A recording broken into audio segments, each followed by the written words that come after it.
T'es plutôt full remote ou présentiel? On va dire hybride, pour contenter tout le monde. Ah, les développeurs, rigole moins là avec l'IA, hein. En fait moins le malin. Oh là là, si tu savais, t'es plus en danger que moi.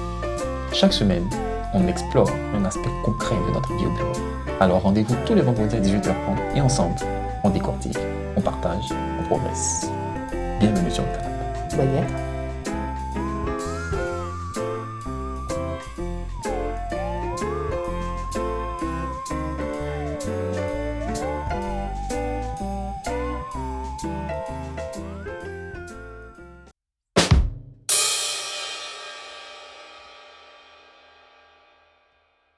Ça fait combien de temps que tu es freelance là aujourd'hui? Ça doit faire 2 ans maintenant, hein. Ouais, 2 ans. Quand même, hein? Oh ouais, ça fait... Bon, c'est pas... Il y a des gens qui le font depuis plus longtemps, hein. Ouais, mais c'est bien d'avoir ton retour à chaud là. 2 ans, c'est un peu comme si t'es encore junior. Junior freelance peut-être, si tu Junior veux. freelance, Mais c'est pas ça. junior en général. Ouais. Ça fait longtemps que j'ai passé ce cap-là. Enfin, je pense. Et donc là, quel est ton ressenti là de ta situation de freelance? Parce que tu es passé de salariat à freelance. Donc aujourd'hui à chaud là, qu'est-ce que tu peux me faire comme retour? Franchement, freelance, c'est du salariat déguisé, quoi. Déguisé. Oui, c'est Ok. du salariat avec moins de sécurité. D'accord. Développe, on aimerait savoir.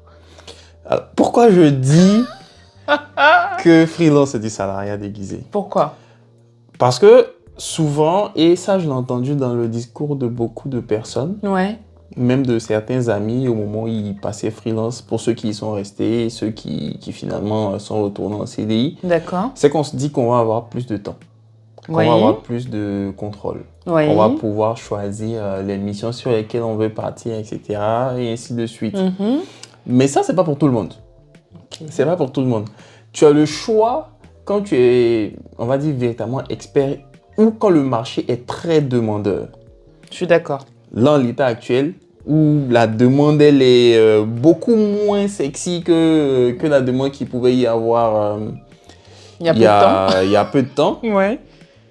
Là, aujourd'hui, c'est pas le cas, en fait. Donc, tu n'as pas vraiment le choix. Il y a des missions qui sont là. Ouais. Il y en a beaucoup moins qu'avant. C'est vrai. Les TJM sont, je pense, beaucoup moins élevés aussi qu'avant. Ouais. Et donc, bon, tu fais avec ce qui est disponible. Donc, 1, il y a moins le choix. Ouais. 2, tu n'as pas plus de temps en fait. Parce que si tu fais du freelancing en tant que consultant, Ouais.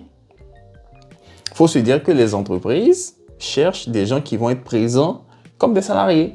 C'est pas faux. C'est pour ça que je dis que c'est du salariat déguisé. Ouais, c'est pas faux. Parce que tu n'auras pas le loisir de te déplacer ou d'aller faire ce que tu veux, quand tu veux, comme tu veux. Ok.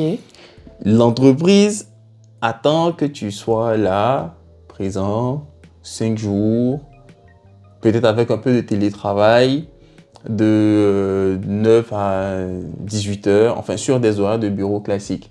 Donc, on s'attend de ta part Ouais. que tu sois aussi présent qu'un salarié. C'est ce que en fait, les entreprises demandent. Donc, tu n'as pas forcément beaucoup plus de temps.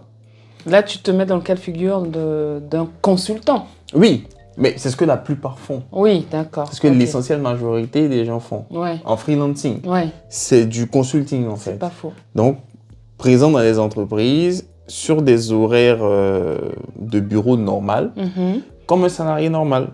Donc, tu n'as pas forcément beaucoup plus de temps libre en fait. Tu ne te dégages pas nécessairement beaucoup plus de temps.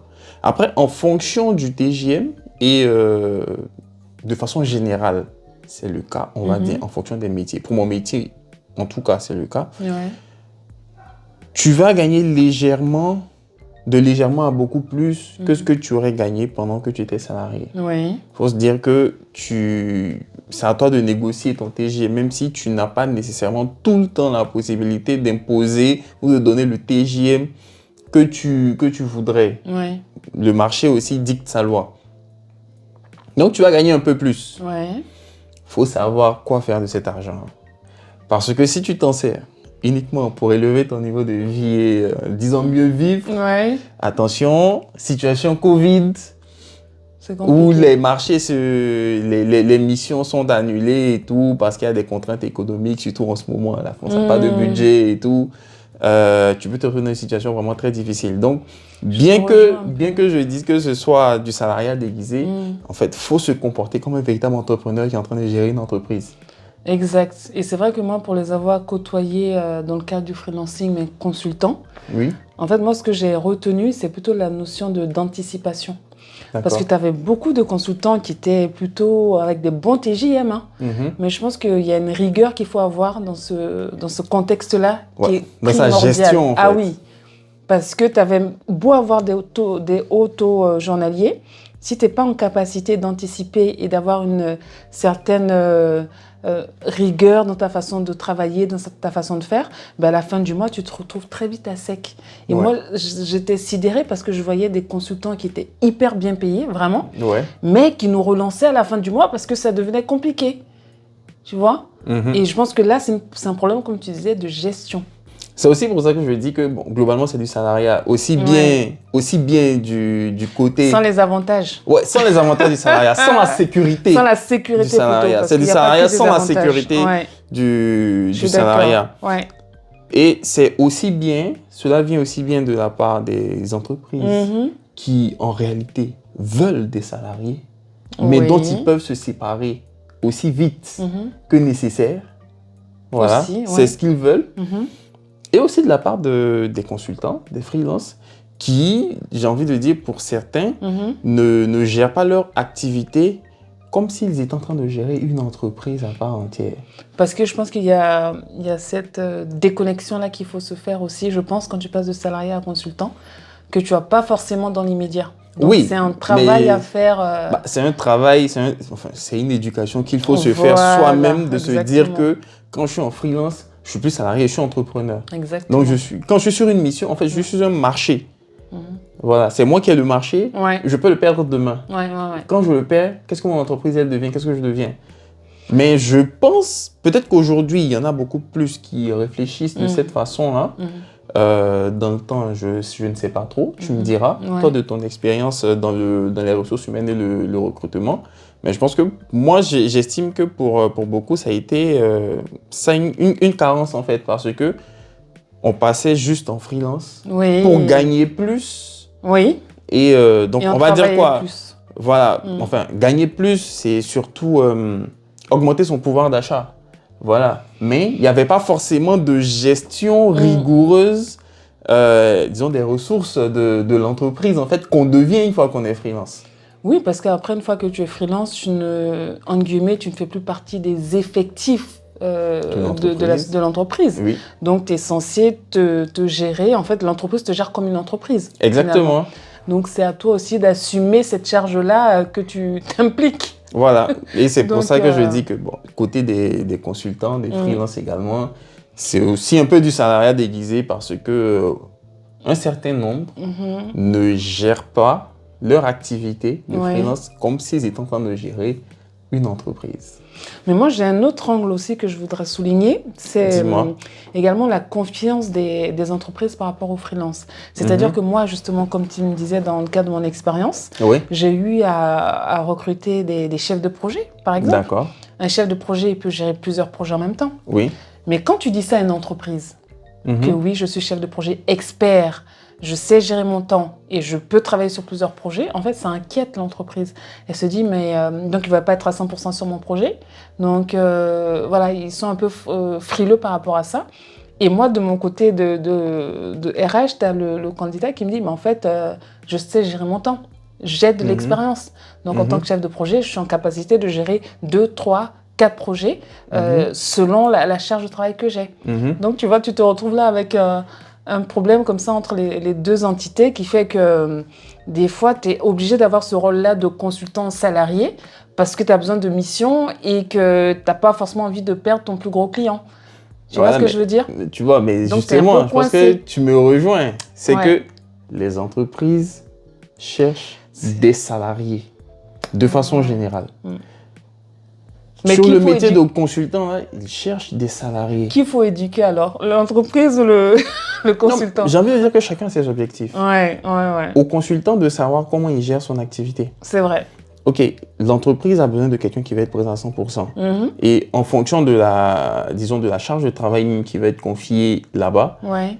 tu n'auras peut-être même pas le choix en fonction du métier. C'est-à-dire que quand pour moi, tu suis des aspects très techniques et que pendant certaines périodes ou même sur certains projets qui démarrent, il y a besoin de personnes qui vont être investies à 100% parce qu'il y a énormément de choses à faire, tu n'as pas nécessairement la possibilité de t'éparpiller en fait, sur plusieurs sujets. Oui, donc, en fonction de la charge de travail, des fois, tu n'as pas le choix, tu ne peux pas faire plusieurs choses. Voilà. Donc, les entreprises, elles ont des objectifs. Elles ont besoin de se rassurer. C'est pour ça que je dis que pour elles, le consultant qui est en freelance, qui est là, certes, il coûte un peu plus cher, mais c'est le prix pour pouvoir s'en débarrasser si demain, il n'y a plus de budget. Du jour au lendemain. C'est vrai. Côté freelance, côté consultant aussi, il faut en être conscient. Faut en être conscient. Donc, si tu as un bon TJM et donc que tu fais beaucoup d'argent, tu fais beaucoup de sous, pour moi, il faut aussi que tu sois en capacité de te dire ok, je vais vivre avec telle partie et cette autre partie-là, je la garde ou je l'investis dans tel autre projet, dans tel autre truc, de sorte à pouvoir générer d'autres revenus. Parce que concrètement, tu es freelance, tu es une entreprise. Micro-entreprise, entreprise. Toujours en fait. Donc, il faut en être conscient. Et l'entreprise dans laquelle tu es en mission, si pour des raisons économiques ou pour des raisons stratégiques, il faut qu'ils arrêtent la mission, ils l'arrêteront. Sans aucun scrupule, il n'y a pas de scrupule pour eux à avoir là, en fait. Bien sûr. Et ça les arrange en plus, parce que quand tu es dans une société, par exemple, de prestation de services, entre un salarié au sein de la société qui est en CDI, qui va perdre, par exemple, un projet, qui va se retrouver en intercontrat, et la même configuration avec un consultant qui perd le projet et qui sera justement pas en intercontrat, en fait, l'entreprise va plus se démêler pour trouver une autre mission aux collaborateurs salariés que 3 freelances. Bien sûr. Et c'est là il faut vraiment avoir le déclic déjà, là, tu parles des ESN, des cabinets et tout. Par exemple. Si tu es en freelance et du coup, ils font de la sous-traitance, mais pour eux, c'est tout bénéf. Ah ben oui, pourquoi? Parce que tant que tu es en mission, tu leur rapportes de l'argent. Oui, bien sûr. Ils n'ont pas à te manager. Exactement. Et si demain, pour une raison ou pour une autre, la mission doit s'arrêter, eh bien, la mission s'arrête, tu pars. Exact. Tu ne leur rapportes plus d'argent, mais surtout, tu ne leur coûtes rien. Point. Et vice-versa. Voilà. Un candidat qui est consultant, justement, peut-être qui a une autre mission beaucoup plus intéressante. Il peut partir. Voilà. Donc, tout ça, c'est le prix de cette flexibilité-là. Et oui. Moi, le seul truc, c'est qu'il faut que tout le monde soit conscient, surtout toutes les personnes qui sont en freelance, qui ne se sont pas encore rendus compte. Je pense qu'il ne doit pas en avoir beaucoup là maintenant qui ne comprennent pas ça. Je pense que tout le monde doit être un peu alerte aujourd'hui sur ça. Mais ceux qui veulent passer, déjà aujourd'hui, c'est très compliqué. C'est un peu compliqué. Il n'y a pas énormément de missions. Mais c'est pour des profils, on recherche souvent des profils beaucoup plus pointus sur certaines technos, des profils un peu plus seniors et tout. Après, je parle là de mon métier. Mais justement, moi, j'aimerais bien avoir ton retour d'expérience par rapport à ça. Quelqu'un, par exemple, qui a pas mal d'expérience, qui est salarié et qui aimerait passer le cap à l'heure actuelle, là, en freelance. Est-ce que tu conseillerais ça ou pas? De toute façon, il n'y a pas de bon moment. Ok. Mais vu la configuration... Il faut bien se préparer. Il faut bien se préparer financièrement. Parce que lorsque tu passes, il peut y avoir des périodes où il n'y a pas de mission, où tu n'as pas de mission. Donc, il faut déjà bien se préparer avant de s'engager. Si tu es salarié, de toutes les façons, quand on est salarié, on postule toujours à des offres, on reçoit toujours des contacts. On peut déjà là commencer à chercher une mission, comme ça, essayer de sonder le marché en fait, pour voir ce qui est possible. Et puis une fois qu'on a une piste ou qu'on se rend compte il y a moyen de trouver des choses, se lancer. Ok, d'accord. Donc ça c'est un truc, mais oui, le marché est un peu compliqué. Il est beaucoup plus, j'ai envie de dire, concurrentiel qu'il a pu l'être il y a quelques années. Pas faux. Voilà, parce que, contraintes budgétaires, les entreprises internalisent peut-être un peu plus sur certains domaines. Mais bon, c'est des vagues, quoi. Ça va, ça vient. Donc, pour quelqu'un qui veut se lancer, pour moi, il faut bien travailler son expertise sur certains domaines, sur les points qui sont les plus demandés. Exact. Ouais. Il faut se préparer financièrement Ouais. et surtout, il faut se préparer à faire une gestion rigoureuse De son d'entreprise. Voilà quoi. Oui, Ouais. le pouvoir d'achat, il va probablement un peu augmenter Ouais. parce que par rapport à ton TJM ou ton taux horaire, tu vas facturer beaucoup plus. C'est toi aussi le prix pour le manque de sécurité que la position de consultant en freelance dans laquelle ça te met. Ouais.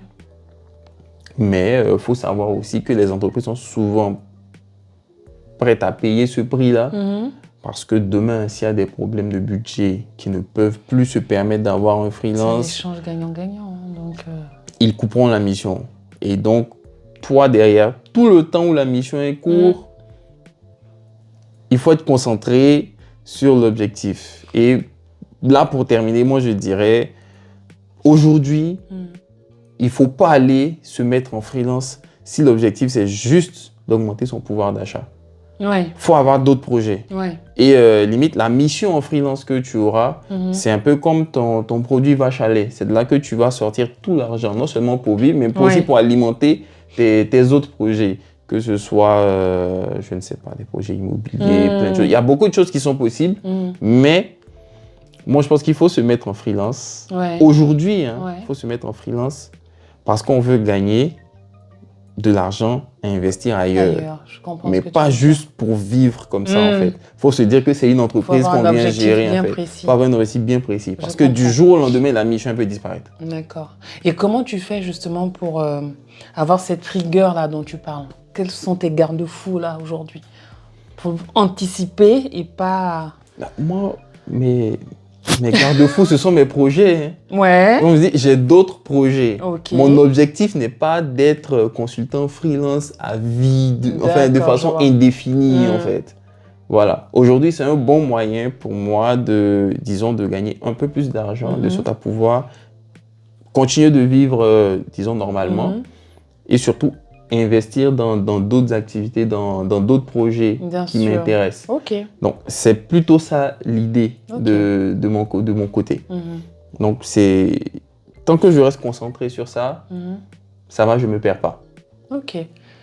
Et sur la dimension sociale, oui. Par exemple, comment tu fais pour anticiper en cas de rupture, par exemple, en tant qu'indépendant? Oui. Est-ce que tu as une façon de procéder qui te couvre au niveau social ou tu veux parler au niveau de tout ce qui est chômage? Voilà, et autres, exactement. Est-ce que tu as pensé à ça ou... Tu sais, moi, je suis de ceux qui se disent que de toutes les façons, retraite, le temps que j'y arrive, on n'en aura plus. Donc, je compte pas dessus. Ouais, ok, d'accord. Je compte pas dessus. Ouais. On va dire quoi en ce qui concerne le chômage. Ouais. On va dire que je calcule pas. C'est une erreur, je pense. Mais on va dire que là, aujourd'hui, moi, je calcule pas beaucoup en fonction de ça. Okay. Tu vois? Je calcule pas beaucoup en fonction de ça. Je me dis, si je fais beaucoup de chiffres, je paie tout ce qu'il y a à payer au niveau des charges sociales. Je vis avec ce qu'il faut. Ok. Je fais mon épargne. J'investis ce que j'ai investi. Bien sûr, en espérant que ça donne plus. Bien sûr. Bon, en espérant, mais bon, tu as su d'investir dans des choses qui ont un potentiel de marché. Enfin, tu fais attention à ce que tu fais de façon générale. Mais on va dire que, après, vu de là d'où je viens, où ça n'existe pas, et où les gens ne comptent pas nécessairement dessus, j'ai pas la culture de compter sur ça, en fait. Non, mais c'est bien. Tu vois, donc je compte pas dessus. Si je l'ai, tant mieux. J'en profite pour me relancer, pour faire plus, pour gagner plus. Bien sûr. Tu vois, pour faire mieux. Mais je ne fonctionne pas en me disant que j'espère que j'aurai le chômage pour me reposer. Bon, on va dire que j'ai pas grandi dans des conditions où il y avait ça et où on fonctionne en fonction de ça. Donc, je fonctionne pas en fonction de ça. Ok, c'est bon à savoir. Après, le fait que ça existe ici en France, franchement, c'est une bénédiction. On va dire c'est une grâce. Voilà. Mais bon, j'estime que ce sont des éléments qui sont mis en place. En fait, ouais. Ouais, c'est annexe et c'est mis en place pour aider des personnes qui sont véritablement dans le besoin. Je comprends. Donc, bon, je me dis, il ne faut pas trop faire sa vie en fonction de ça. Ok. D'accord. Surtout si on est dans une position où on peut travailler de sorte à ne pas en avoir besoin. Voilà. Après, pour ce qui est du freelancing, pour ceux qui sont en portage salarial, par exemple, eux, ils conservent quand même les avantages salariaux. Ouais. Voilà. Ils conservent les avantages des salariés et donc, pour tout ce qui est chômage et tout, ils cotisent et donc ils en bénéficient. Après, lorsque tu es vraiment en micro-entreprise ou en SaaS, c'est un peu différent. C'est un peu différent. Mais c'est un premier levier justement pour te avancer step by step. Ouais. Mais au regard de tout ce que tu me dis là, j'ai l'impression quand même que c'est pas mal d'être freelance. Parce que tu as quand même pas mal de projets annexes qui te permettent d'avancer, de te projeter, chose que tu n'as pas des fois quand tu es salarié parce que tu as des fois tendance à stagner. Alors que là, tu me parles de plusieurs projets, donc c'est plutôt bien en soi. C'est bien, mais tu vois, là, moi, je me dis, c'est pas le fait d'être freelance qui a engendré ça. Tu vois, c'est parce que j'avais ces idées-là que je suis passé freelance. Ok. Donc, oui, c'est bien. Ouais. Parce que ça me permet de pouvoir, on va dire, au moins essayer. Ouais. C'est pas garanti que ça réussisse. Hein. Oui, mais c'est bien. Je sais pas, je touche du bois, mais tout ça peut tomber à l'eau. Hein. Ouais. C'est pas du tout garanti que ça marche. Oui. C'est pas du tout garanti que dans quelques années, je me retrouve pas dans une configuration où je me dis que j'ai perdu mon temps. Voilà, j'ai perdu mon temps. Bon, je ne pense pas que je me dirais ça, mais dans tous les cas, ce n'est pas garanti que des investissements ils marchent. Peu importe l'attention que je mets à faire des bons choix. Voilà, je peux tout à fait me tromper. Mais... Et c'est si grave que ça? Je préfère, dans tous les cas, moi, chercher à mieux faire que de me cacher. Que de me cacher dans une sorte de sécurité et attendre éventuellement que quelqu'un d'autre fasse bouger les lignes pour moi. Voilà. Mais moi, j'ai envie de me demander là, c'est bien beau ce que tu me dis, mais est-ce que tout le monde peut être freelance? Est-ce que tout le monde a cette mentalité-là? Tout le monde n'a pas cette mentalité-là? Non, tout le monde n'a pas la même mentalité. Oui. Ça, c'est naturel.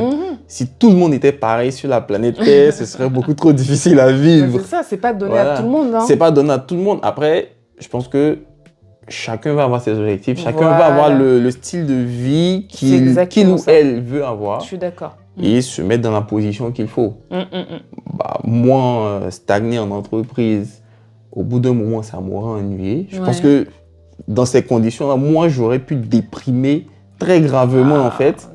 Voilà. Mais pour d'autres, et j'en connais, bien sûr, qui sont très bien dans le confort de l'entreprise où quand ça bouge pas trop, ils sont à l'aise. Exactement. Voilà.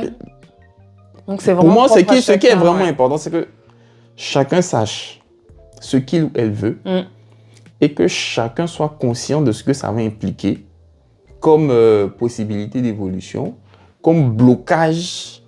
Enfin, où est-ce qu'on peut arriver en restant comme ça? Comme je dis, là, moi, je suis en freelance depuis 2 ans. Pour l'instant, ça se passe bien. J'arrive à avancer sur les différents sujets que j'ai en cours. Mais rien ne me dit que dans 1 an ou dans 2 ans, je ne serai pas dans une situation très compliquée. Bien sûr. Et mon voisin qui, lui, est salarié en CDI tranquille, lui sera beaucoup plus protégé. Exact. Voilà. Ouais. Donc, il y a un risque, il y a des possibilités et il y a les risques qui vont avec. Donc, bon, voilà. À chacun de faire son choix. On fait de... Enfin, je pense que c'est la même chose pour vous. Chacun fait de son mieux de sorte à pouvoir saisir le maximum d'opportunités en limitant les risques. Mais dans tous les cas, je pense que chaque opportunité vient avec un risque. Et lorsqu'on saisit l'opportunité, on accepte aussi le risque qui va avec. Bon, c'est un peu mon cas là. Le risque est peut-être un peu plus élevé que quand tu es en CDI. Mais bon, même quand tu es en CDI, il y a aussi le risque du plan social. Aussi, hein, bien sûr. Qui est là et qui guette. Donc, bon, en gros, voilà quoi. Ok, pas mal. Et toi, quand est-ce que tu passes en freelance? C'est déjà le cas, monsieur. N'est-ce pas? Bon, prochain épisode sur les freelances, Agathe nous fera son son retour en tant que... C'est ça. C'est ça. Retour d'expérience. RH recruteuse en freelance, elle nous dira si dans son marché c'est aussi tendu que sur le mien. Et puis, on verra bien. Disons que moi aussi, j'ai multiplié les casquettes, tu vois. Je veux pas que la casquette RH. Ah, vous voyez. Agathe, elle a d'autres stratégies aussi qu'elle pourra nous transmettre. Exactement. Bon, je te laisse conclure. Mais écoute, qu'est-ce qu'on pourrait dire? Donc, au début, c'était que le salariat, que le freelance, c'était plutôt le salariat déguisé, c'est ça? Ouais. Non, moi, je pense que ça dépend de l'état d'esprit de chacun, surtout, Mhm. de la façon d'anticiper pour ne pas toujours courir après son budget et Mhm. surtout avoir un projet en tête, comme tu disais, un objectif de vie qui va te permettre de dupliquer au moins différents projets et Mhm. faire en sorte que tu puisses pas peut-être subir le travail, parce que là, tu as parlé même de mal-être à force d'être salarié. Donc, Mhm. c'est vraiment voilà, peser le pour et le contre, Mhm. identifier la conjoncture aussi pour pas être pénalisé par rapport à elle et foncer, en fait. Et si on se trompe, c'est pas grave. On retourne, Voilà. on charbonne et puis on y va. Voilà. Dans tous les Osez, cas, prenez des risques. ouais. Si vous voulez passer freelance, étudiez bien votre projet, Exactement. étudiez bien votre marché, essayez de développer les compétences qu'il faut avant de passer freelance. Et puis, une fois que vous êtes prêt, lancez-vous. Hein. De toutes les façons, vous ne saurez pas ce qui aurait pu se passer tant que vous n'aurez pas Exactement. tenté. Donc, Exactement. tentez. Hein. Ça Et- peut bien ou mal se passer, mais bon, Mais c'est qui le ne- jeu. Qui ne tente rien n'a rien, écoute. Exactement. Donc, on va finir sur cette belle phrase. Merci de nous avoir écoutés. C'était Yann et Agathe pour le Canap. Et à bientôt. Au revoir. Au revoir.